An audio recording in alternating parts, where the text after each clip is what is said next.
नमस्कार मित्रों, कुंडली दर्शन 8 में आप लोगों का स्वागत है। मित्रों, कभी कभी ऐसा देखा गया है कि मनुष्य जब श्रेष्ठतम सत्कार्यों को करने चलता है तब उसके जीवन में 3 तरह की कठिनाइयाँ आकाश, जल और धरती से 3 विघ्न के रूप में आती हैं। इन पर किस तरह से पार पाना है, हनुमान जी के प्रसंग से शिक्षा ले सकते हैं। आज का प्रसंग है सीता दर्शन से पूर्व हनुमान के सामने एक बड़ी बाधा। मित्रों, हनुमान जी श्री राम की पराशक्ति सीता के दर्शन के लिए जब लंका जा रहे थे तब सागर से स्वर्ण पर्वत मैनाक निकलकर ऊंचा उठकर हनुमान जी से विश्राम करने के लिए कहा। हनुमान जी मैनाक के स्वर्ण प्रलोभन में न पड़कर प्रबल बैरागी पवन सूत ने दिखा दिया कि सोने की बनी भोगों की नगरी लंका में शांति स्वरूपा माता सीता के दर्शन हेतु जा रहा हूँ।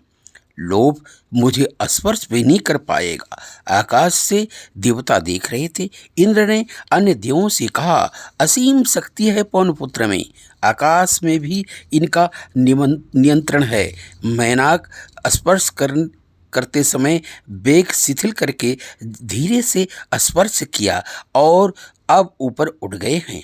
एक देवता ने शंका की, वेग बल तो इनमें निसंदेह असीम है, किंतु ये लंका जा रहे हैं। रावण में मेघनाद मायावी हैं, वहाँ केवल बल का कार्य होगा यह निश्चित नहीं है। इनमें बुद्धि कितनी है इसका भी परीक्षण होना चाहिए।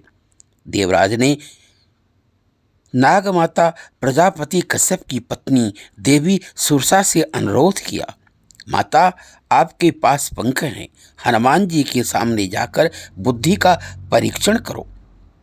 आप जाओ। हनुमान जी के सामने आकाश मार्ग में पहला विघ्न आकर के सामने डटा। सुरसा ने जोर से चिल्लाया, बानर मेरी उपेक्षा करके जाना चाहता है? देवताओं ने मुझे भोजन दिया है, मैं तुझे खा जाऊंगी।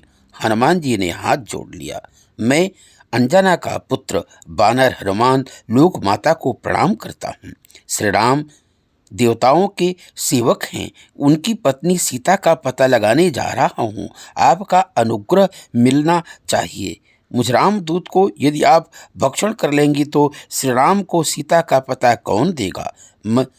सुरसा ने कहा, मैं यह सब नहीं जानती हूँ। सुरसा मार्गरों के सामने अड़ी थी। देवी रावण आपकी संतानों को कम नहीं सताया है। उसने नागलोक में अनेक नागों का वध किया है, नाग कन्याओं को लंका में बंदी बनाकर रखा है। दशग्रीव का राम दलन तभी करेंगे जब सीता का समाचार दूंगा, अतः मुझ पर दया करो। सुरसा ने डांटा, बातें मत बना, नागों में दया नहीं होती। मैं सरपड़ी हूँ, अपने पूंछ का दायरा बनाकर अंडे देती हूँ। मुझे भूख लगे तो मैं सरपणी अपने अंडे को खा लेती हूँ। जो पूंछ से बाहर अंडे निकल जाते हैं वही बचे रहते हैं। तुझे छोड़ने वाली नहीं हूँ। सुरसा अट्टहास करके हंसी, तू बहुत सत्यवादी बनता है। सीता का पता लगाकर राम को समाचार देकर आ जाऊंगा। मैं प्रतीक्षा करने के लिए तैयार नहीं हूँ और अब और बात नहीं मेरे मुख में आ। सुरसा अपने रुद्र रूप से महारुद्र को विचलित नहीं कर पाती है। हनुमान जी के स्वर में तनिक भी भय या दैन्य नहीं आया, उसकी चुनौती स्वीकार कर लेते हैं। सुरसा ने अपना मुख 4 कोस का किया तो हनुमान जी 8 कोस के बन गए। सुरसा अपने मुख को जितना बड़ा करती, हनुमान जी दुगना रूप कर लेते। झल्लाकर सुरसा ने अपना मुख 400 कोस का फैलाया। हनुमान जी फैलने के स्थान पर अंगूठे के बराबर छोटे हो गए। हनुमान जी 800 कोस का रूप पकड़ सकते थे। यह होड़ टकराव लंबे समय तक चल सकता था, जिसकी कोई सीमा रेखा नहीं होती, पर यह विनम्रता का द्योतक नहीं होता। आंजने लंका में अपने पौरुष अथवा अहंकार का प्रदर्शन करने नहीं जा रहे थे। उनके सामने एक महान लक्ष्य था। अतः अति लघुरूप बनाकर सुरसा के मुख में गए और बाहर कूदकर हाथ जोड़कर मस्तक झुकाकर प्रार्थना की। सुरसा सौम्य रूप बनकर सुप्रसन्न होकर बोली, देवताओं ने मुझे तुम्हारे बुद्धि का परीक्षण करने भेजा था। तुम बल और बुद्धि दोनों में अप्रमेय हो।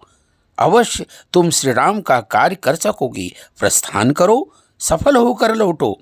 सुरसा आशीर्वाद देकर गगन में अदृश्य हो गई। हनुमान जी को प्रसन्नता हुई। सुरसा के जाने से एक बड़ी बाधा टली। अब वे पूरे वेग से उड़ने लगे। मित्रों, अभी आप लोगों ने सुना सीता दर्शन से पूर्व हनुमान जी के सामने सुरसा के रूप में एक बड़ी बाधा टली। अच्छा लगा हो तो लाइक सब्सक्राइब करें। धन्यवाद।